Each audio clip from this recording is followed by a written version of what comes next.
So, ayun guys. Nakikita nyo yung ulam niya. Yung toyo yan. Toyo na yung suka. Sukal. Tapos sili. Yan. Natin sa kanin. Yan. Yan ko lang ginay. Actually, this is not my first time to doing like this. Just go.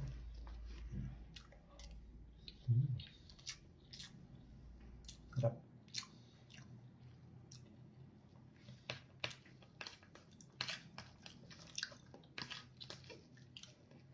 Guys, hindi tayo mayaman, hindi din tayo mahirap.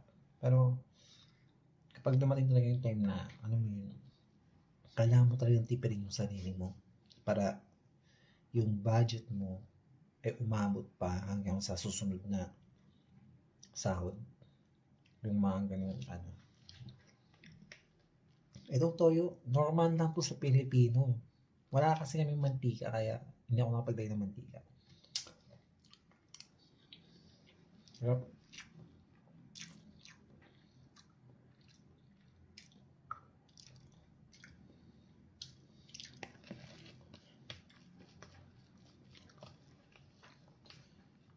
Natry nyo na ba to? Mayayaman kasi kayo eh, kaya hindi ito natutry. O ayan, try nyo. Yeah.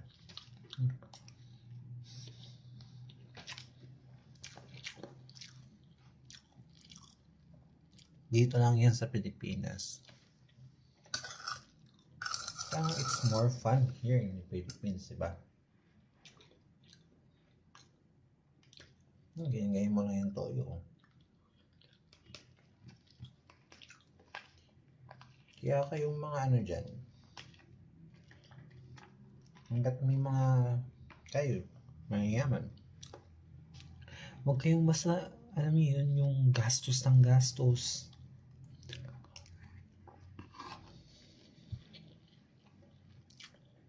Kasi hindi naman panghabang buhay. Kayo ang maghahawak ng pera na yan. Isipin niyo yung future ng ibang tao. Mga anak ninyo, apo nyo. Tapos, yung mga nasa paligid nyo. Yun, dapat. Para sa mga mayayaman yun, ha? Gusto. Yung ibang, naghihirap. Ewan, wala akong masabi. Masarap. Masarap ng toyo. Kasi ito, syempre, para tipid, may lasang tuna. Yung pinagbawalan ko to kanina. Oh. Kasi ang ulan ko kanina yung tuna. Yun. Para nanonood pa rin yung lasa ng tuna. Yan. Para may kaunting lasa, may twist.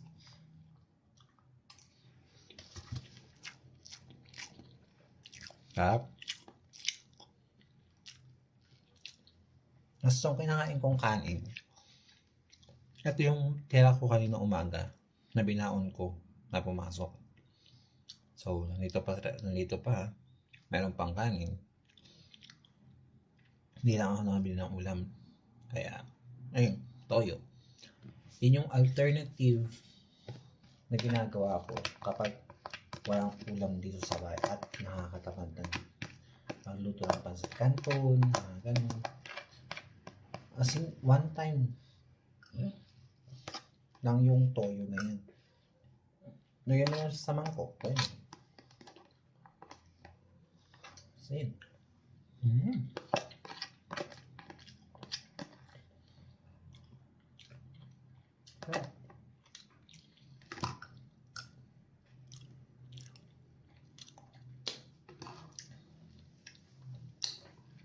Sarap niyan, grabe.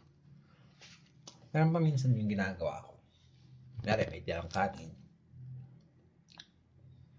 As kung meron naman ditong mga pampalasa, like, yan, patis, kung may paminta, tapos, yung garlic powder, magic sarap. Yun.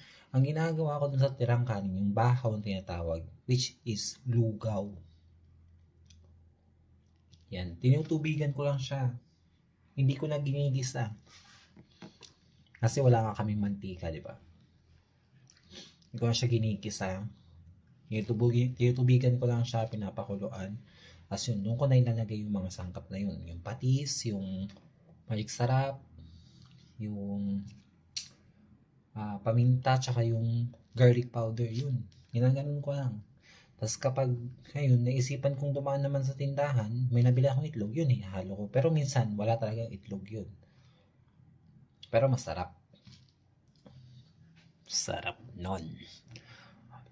Sa next na video yun, ipapakita ko sa inyo.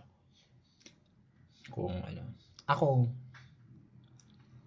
ayun, minsan, lang, makakatikim lang ng sanggip kapag may extra budget, ganyan, or biglang aya. Ayan. Isa din kasi yun sa favorite ko, yung sanggip. Tapos, lang namin yung 199 kasi mura lang yun dito sa Baguio.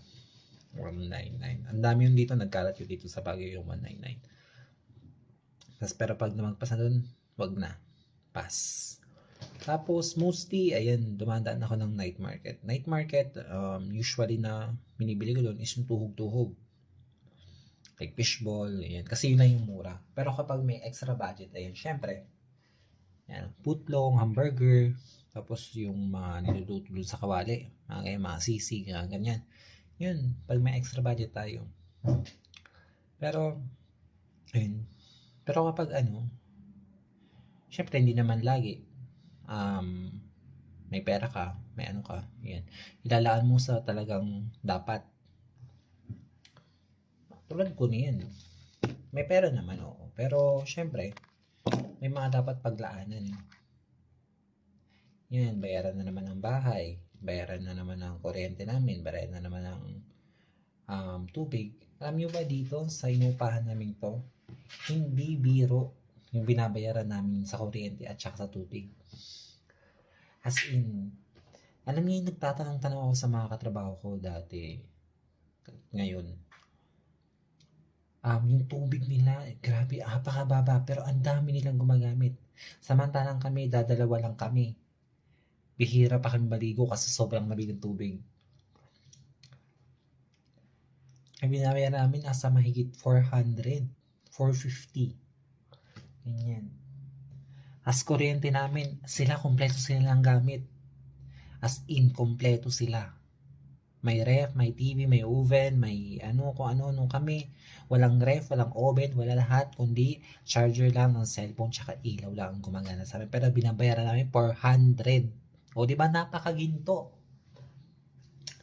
O, kung iisipin mo, di ba? Mahirap lang tayo. Mahirap lang ako. Ako lang bumubuhay sa sarili ko, kaya kailangan ko magtipid. Ganon din dapat kayo. Mindset ba? Mindset.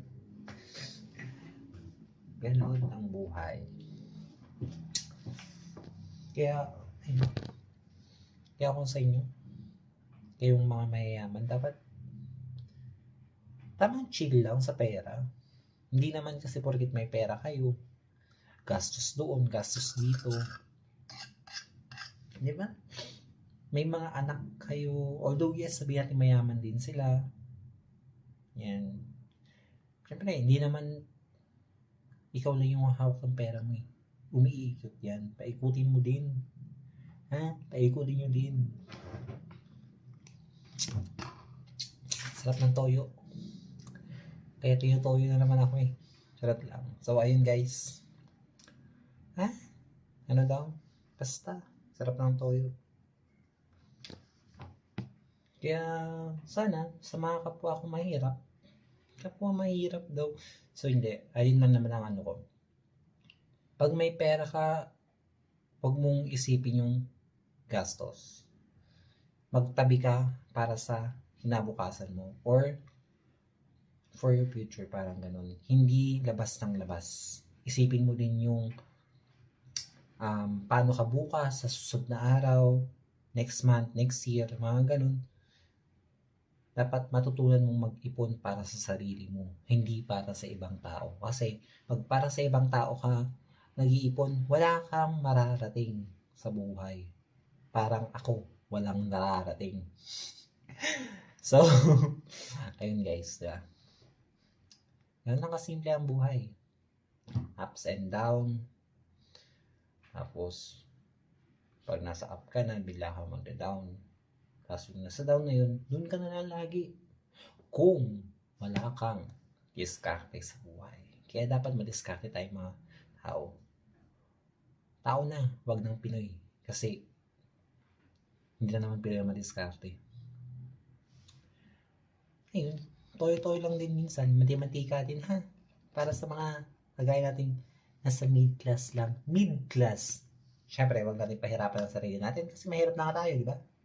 So that's all for today. Ay, for tonight pala. Toyo lang ang sakalam.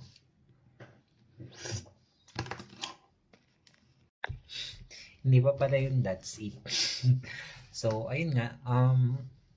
Biglang pumasok sa utak ko eh. Diba, madayo sa mga, natin, kapamilya, relatives, ganyan. Tapos, syempre, hindi na tulad ng dati yung buhay mo, yung nakasanayan mo, or nakasanayan nila na nakikita kang ganun. So, akin lang. Diba, syempre, nagtatrabaho tayo, ganyan. Malayo tayo sa kanila. For example, na lang yung mga nag-abroad. Diba? Akala nila kapag sa abroad, mayaman na, maraming pera. Pero, hindi nila alam na sobrang hirap ng malayo sa pamilya. Sobrang hirap kasi every time na nagkakasakit ka or may nararamdaman ka, ikaw lang sa sarili mo yung nag-aalaga sa'yo. Kasi wala ka namang kapamilya dun. Wala kang pamilya sa isang lugar na pupuntahan mo para magtrabaho. Just like here. Parang dito. Ako mag-isa lang ako dito eh. Ang kasama ko lang dito sa bahay, yung nakilala ko lang din dito. Which is, hindi kami magka-relatives or whatever. Walang connection, walang blood connection. Ka-boarding house ko lang siya. Parang ganun, kasama ko sa bahay. Siya na yung kahati ko sa lahat ng bills namin, tapos dito sa bahay. Kasi mahirap nga naman kapag mag-isa ka lang. Tapos sobrang baba ng rate dito. Hindi siya malaki. Alam mo yun? Hindi siya tulad ng iba, like Manila. O, di ba? Ang Manila, sobrang laki ng rate. Nasa 700 na sila. Pero dito, 400. Mantakin nyo yun. Tapos sobrang mahal pa ng bilihin. Di ba? Paano tapos minsan pa ang pasok mo is 10 days lang, 4,000. 4,000 ang masasakit mo.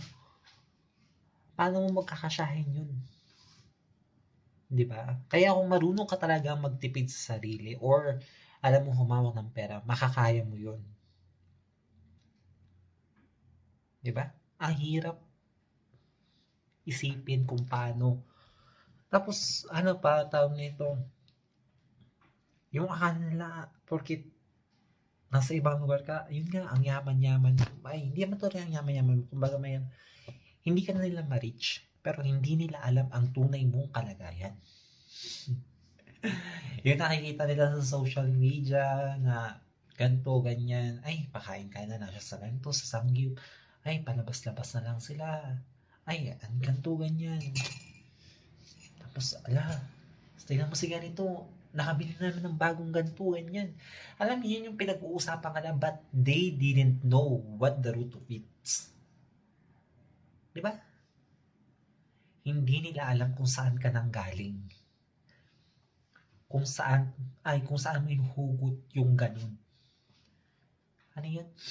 Charot. Hindi. Yun lang naman kasi yung gusto ko linawin sa mga tao na hindi porket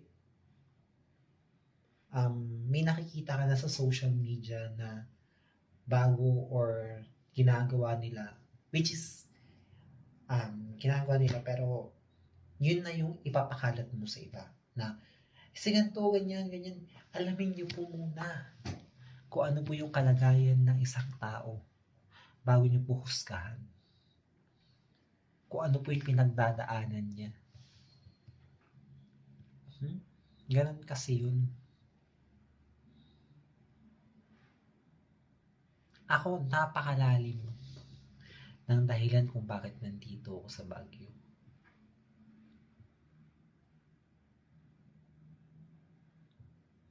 May mga pamilya akong namimiss. Malayo sila. Malayo sila sa akin. Mga kapatid ko. Yan, mga tita ko, tito ko. Yan, mga pinsan ko yan. Di ko alam kung kaya pa rin ako ng mga mag-anak. Wala eh. Ganun talaga. Minsan kasi natin man masabi ang buhay. Minsan talaga, alam niyo yun, mahirap. Mahirap ang maging mahirap. Gugustuhin nyo na lang ba na ikaw ay maging mahirap? Hindi, di ba? O din, hindi din. Umasa pa nga ako someday na yumaman. Siyempre, kung hindi ko gawan ng kusang gawa, wala. Hindi kaya yaman. Yung sinasahod ko ngayon, ayun, pinagkakasya ko.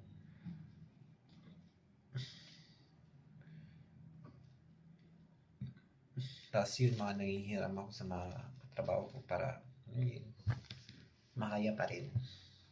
Kasi sobrang liit talaga. Sobrang liit. Pero okay lang. Masaya ka naman sa ginagawa. Yan. Basta masaya tayo sa ginagawa natin, go for it. Pero, keep on dreaming high. Hindi porket nandito ka lang, nandito ka lang. Dapat unti-unti umusad ka para yung mga pangarap mo, unti-unti mo ding maabot. Ayun.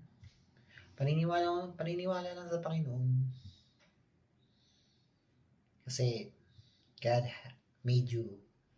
Tawag nito, ang Panginoon ay ginawa ka na may purpose dito sa mundong ito. Hindi ka nila ginawa bilang isang batalyon ng kanyang hukbo. Isinugo ka ng Diyos upang mabuhay. Hindi lang mabuhay, dahil meron kang purpose dito sa mundo. Ano daw? Ang gulo. Hindi, basta. God made you here because you have a purpose. Not your life, hindi sa iyong buhay, hindi lang para sa ibang tao, kundi para sa lahat ng bagay dito sa mundo. Kaya, ayun, medyo magulo na lahat ng sinasabi ko, di ba? Hindi ko na alam eh. Ang dami kasi pumapasok sa utak ko na gusto kong i-share, ganyan. Gusto kong i-voice out. Ayun, i-voice out. Sorry na, bobo eh. Bobo kasi ako, guys. Sakit lang. So, ayun guys. Last na talaga to. Ito na yun. So, that's it for today's video. Bye!